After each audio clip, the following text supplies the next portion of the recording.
To be a national medal winner is one of the greatest and largest, biggest privileges and honors that have ever come our way. And I say thank you. Pat Curo is a Barona tribal elder and a huge supporter of Barona Cultural Center and Museum. He gives generously of his time as a volunteer. He's a captivating storyteller, a devoted language teacher, and so much more. Pat is one of just a few fluent speakers of the native language, Ipe'a. He learned the language as a young man, listening to and talking with his elders. As an adult, it has been his passion to preserve the language and share it with his children, grandchildren, and future generations of the community. Pat is dedicated to teaching the native language through the museum's language classes.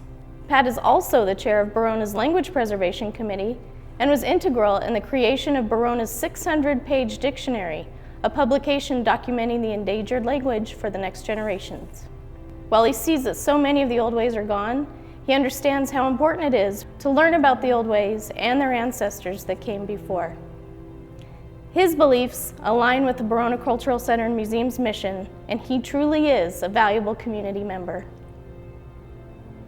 Websam, Chapahai, Chipak Akai Wasout, Niwars Kaitawa. When I was a youngster, all of my grandparents, their age, they spoke the language, and it was like a secret language when they didn't want us to know what they were doing. But one day when I was a young boy, my uncle from Mesa Grande was visiting my grandfather. And he said in English to my grandfather, he said, "Does that boy know the language?"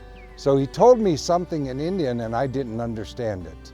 When my Uncle Lawrence left, I told my grandfather, I said, "I don't want to embarrass you ever again." I said, "You start teaching me, you talk to me." And that's sort of how it got started. And this younger generation keeps growing up, and some of these kids have never heard the language spoken in a conversation. I think it's important. It's a part of our identity of who we are. And I was privileged to sit there every time we had a session with many of the elders that helped to make that dictionary up. I don't know, 10 or 15 years we spent compiling all that information. Makes us proud to have our language in written form and be able to share it with people. And I'm so grateful to see people that study it. It's a privilege to see the preschool kids. They know a few words, and if it weren't for the museum, we wouldn't hold on to these things. And now to be nationally recognized, it really makes us feel proud.